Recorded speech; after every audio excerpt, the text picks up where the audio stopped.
എല്ലാവർക്കും നമസ്കാരം. നിങ്ങൾ എപ്പോഴെങ്കിലും ഒരാളുമായി നടന്ന സംഭാഷണങ്ങൾ വീണ്ടും വീണ്ടും മനസ്സിൽ ഓടിച്ചിട്ടുണ്ടോ? അവരുടെ സോഷ്യൽ മീഡിയ വീണ്ടും വീണ്ടും പരിശോധിക്കാറുണ്ടോ? ഒരിക്കലും സംഭവിക്കാത്ത സാഹചര്യങ്ങൾ നിങ്ങളുടെ മനസ്സിൽ സങ്കല്പിക്കാറുണ്ടോ? അല്ലെങ്കിൽ എന്തുകൊണ്ടാണ് എനിക്ക് ഈ വ്യക്തിയെക്കുറിച്ച് ചിന്തിക്കുന്നത് നിർത്താൻ കഴിയാത്തത് എന്ന് സ്വയം ചോദിച്ചിട്ടുണ്ടോ? അതൊരു മുൻ പ്രണയബന്ധമായിരിക്കാം, ഒരു ക്രഷായിരിക്കാം, ഇപ്പോഴുള്ള പ്രണയബന്ധമായിരിക്കാം, നിങ്ങളെ നിരസിച്ച ഒരാളായിരിക്കാം, അല്ലെങ്കിൽ നിങ്ങളെ ശരിക്കും അറിയാത്ത ഒരാളായിരിക്കാം. നിങ്ങൾക്ക് ഇങ്ങനെ തോന്നുന്നുണ്ടെങ്കിൽ ആദ്യം ഞാൻ പറയാൻ ആഗ്രഹിക്കുന്നത് ഇതാണ്: നിങ്ങൾക്ക് ഒരു കുഴപ്പവുമില്ല, നിങ്ങൾ ഒറ്റയ്ക്കുമല്ല. ഒരു സൈക്കോതെറാപ്പിസ്റ്റ് എന്ന നിലയിൽ മറ്റൊരാളെക്കുറിച്ചുള്ള അമിതമായ ചിന്തകളിൽ കുടുങ്ങിപ്പോയ നിരവധി ആളുകളെ ഞാൻ കണ്ടിട്ടുണ്ട്. ഇന്ന് ആ ചിന്തകളുടെ വലയത്തിൽ നിന്നും എങ്ങനെ പുറത്തു കടക്കാമെന്നും നിങ്ങളുടെ മനസ്സമാധാനം എങ്ങനെ തിരിച്ചു പിടിക്കാമെന്നും ഞാൻ നിങ്ങളെ ഘട്ടം ഘട്ടമായി കാണിച്ചു തരാം.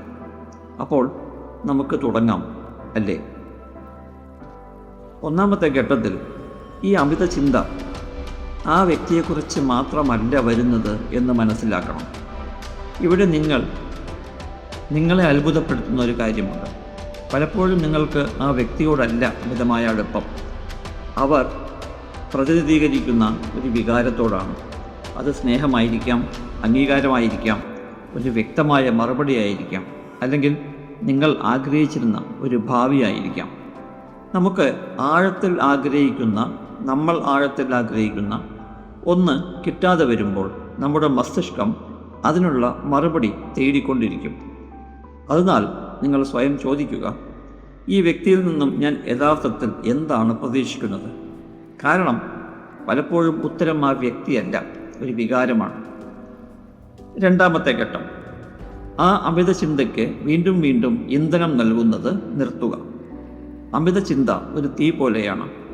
ഓരോ തവണയും നിങ്ങൾ അവരുടെ ഇൻസ്റ്റഗ്രാം പരിശോധിക്കുമ്പോൾ, പഴയ സന്ദേശങ്ങൾ വീണ്ടും വായിക്കുമ്പോൾ, അവരുടെ ഓൺലൈൻ പ്രവർത്തനങ്ങൾ നിരീക്ഷിക്കുമ്പോൾ, അല്ലെങ്കിൽ ഭാവിയെക്കുറിച്ച് സങ്കല്പിക്കുമ്പോൾ നിങ്ങൾ ആ തീയിലേക്ക് കൂടുതൽ ഇന്ധനം ചേർക്കുകയാണ്.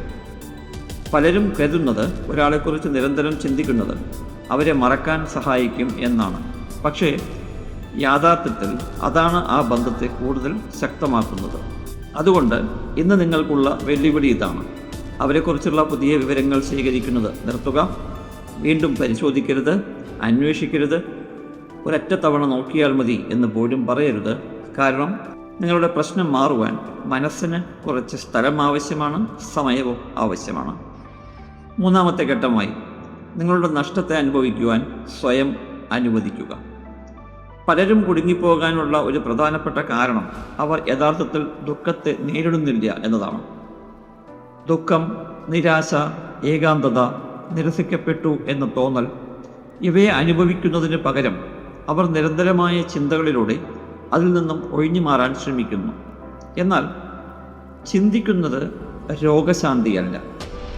അതുകൊണ്ട് സ്വയം പറയാൻ അനുവദിക്കുക: ഇത് എന്നെ വേദനിപ്പിക്കുന്നു, എനിക്ക് നിരാശ തോന്നുന്നു, ഇത് സംഭവിക്കും എന്ന് ഞാൻ പ്രതീക്ഷിച്ചിരുന്നു. വിഷമിക്കേണ്ടത് എൻ്റെ ആവശ്യമാണ്. എൻ്റെ വികാരങ്ങളെ ഞാൻ അടിച്ചമർത്തേണ്ടതില്ല. ഞാൻ അവയെ മനസ്സിലാക്കി അനുഭവിക്കുകയാണ് വേണ്ടത്. കാരണം അംഗീകരിക്കപ്പെടുന്ന വികാരങ്ങൾ ക്രമേണ മൃദുവാകുന്നു, ഒഴിവാക്കപ്പെടുന്ന വികാരങ്ങൾ കൂടുതൽ കാലം നിലനിൽക്കുന്നു. നാലാമത്തെ ഘട്ടമായി, നിങ്ങളുടെ ശ്രദ്ധ വീണ്ടും നിങ്ങളിലേക്ക് തിരിക്കുക. അമിത ചിന്ത നിങ്ങളുടെ ശ്രദ്ധ മറ്റൊരാളിലേക്ക് കേന്ദ്രീകരിക്കുന്നു. രോഗശാന്തി നിങ്ങളുടെ ശ്രദ്ധ വീണ്ടും നിങ്ങളിലേക്ക് കൊണ്ടുവരുന്നു. സ്വയം ചോദിക്കുക, എൻ്റെ ജീവിതത്തിലെ ഏത് മേഖലകളെയാണ് ഞാൻ അവഗണിച്ചത്? സൗഹൃദങ്ങളെയാണോ, ആരോഗ്യത്തെയാണോ, ഹോബികളെയാണോ, ലക്ഷ്യങ്ങളെയാണോ, അല്ലെങ്കിൽ നിങ്ങളുമായുള്ള നിങ്ങളുടെ ബന്ധത്തെയാണോ? ഒരാൾ നിങ്ങളുടെ എല്ലാ മാനസിക ഇടവും കൈവശപ്പെടുത്തുമ്പോൾ നിങ്ങളുടെ സ്വന്തം ജീവിതം നിങ്ങൾ മറക്കുവാൻ സാധ്യതയുണ്ട്. ആ ജീവിതം വീണ്ടും പടുത്തുയർത്തുക. അവരെ മറക്കാനല്ല, നിങ്ങൾ അർത്ഥവത്തായ ഒരു ജീവിതം അർഹിക്കുന്നതിനാലാണത്. അഞ്ചാമത്തെ ഘട്ടമായി, നിങ്ങളുടെ മനസ്സിൽ സൃഷ്ടിച്ചിരിക്കുന്ന സങ്കല്പങ്ങളെ ചോദ്യം ചെയ്യുക.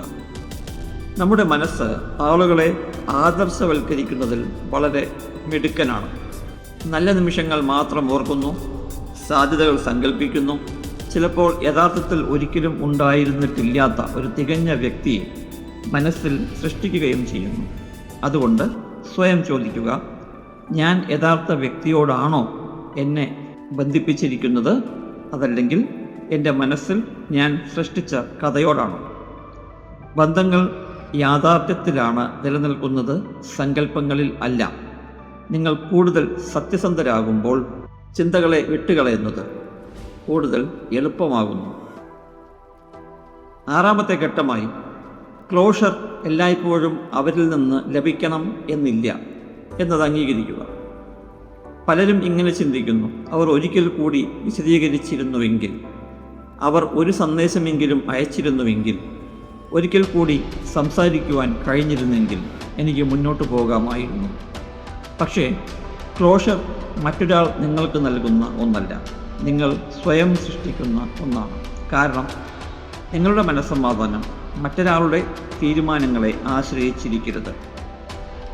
നിങ്ങൾക്കൊരാളെക്കുറിച്ച് ചിന്ത നിലനിർത്താൻ ബുദ്ധിമുട്ടുണ്ടെങ്കിൽ ഇതോർക്കുക, പ്രശ്നം മാറുന്നു എന്നത് അവരെ ബലമായി മറക്കുന്നു എന്നതല്ല. അവരുടെ ആശയത്തോടുള്ള നിങ്ങളുടെ വൈകാരിക ആശ്രിതത്വം ക്രമേണ കുറയുന്നതാണ്. അതിന് സമയം ആവശ്യമാണ്. അതുകൊണ്ട് നിങ്ങൾ നിങ്ങളോട് ക്ഷമ കാണിക്കുക, നിങ്ങളുടെ ശ്രദ്ധ മാറ്റുക, നിങ്ങളുടെ വികാരങ്ങളെ അംഗീകരിക്കുക, സങ്കല്പങ്ങളെ ചോദ്യം ചെയ്യുക. അങ്ങനെ പതിയെ പതിയെ നിങ്ങൾ ഒരു മനോഹരമായ സത്യം തിരിച്ചറിയും. നിങ്ങൾ നിങ്ങളുമായി വീണ്ടും ബന്ധപ്പെടുമ്പോൾ, നിങ്ങൾ നിങ്ങളുമായി കൂടുതൽ അടുക്കുമ്പോൾ, ആ വ്യക്തിക്ക് നിങ്ങളുടെ മനസ്സിന്മേലുള്ള സ്വാധീനം കുറയാൻ തുടങ്ങും. ഒരു ദിവസം നിങ്ങൾ മനസ്സിലാക്കും, അവരിൽ നിന്നും നിങ്ങൾ തേടിയിരുന്ന സമാധാനം നിങ്ങളുടെ ഉള്ളിൽ തന്നെ ഉണ്ടായിരുന്നു എന്ന്. ഈ എപ്പിസോഡ് നിങ്ങൾക്ക് ഉപകാരപ്പെട്ടുവെങ്കിൽ ചാനൽ സബ്സ്ക്രൈബ് ചെയ്യുവാൻ മറക്കരുത്. ഇത് കേൾക്കേണ്ട മറ്റൊരാളുമായി ഈ പോഡ്കാസ്റ്റ് പങ്കുവയ്ക്കുവാനും മറക്കരുത്. ഓർമ്മിക്കുക, വ്യക്തത നൽകുന്ന ബന്ധങ്ങളാണ് നിങ്ങൾ ആഗ്രഹിക്കുന്നത്, ആശയക്കുഴപ്പം സൃഷ്ടിക്കുന്ന ബന്ധങ്ങളല്ല. അടുത്ത എപ്പിസോഡിൽ വീണ്ടും കാണാം. അതുവരെ take care of your health.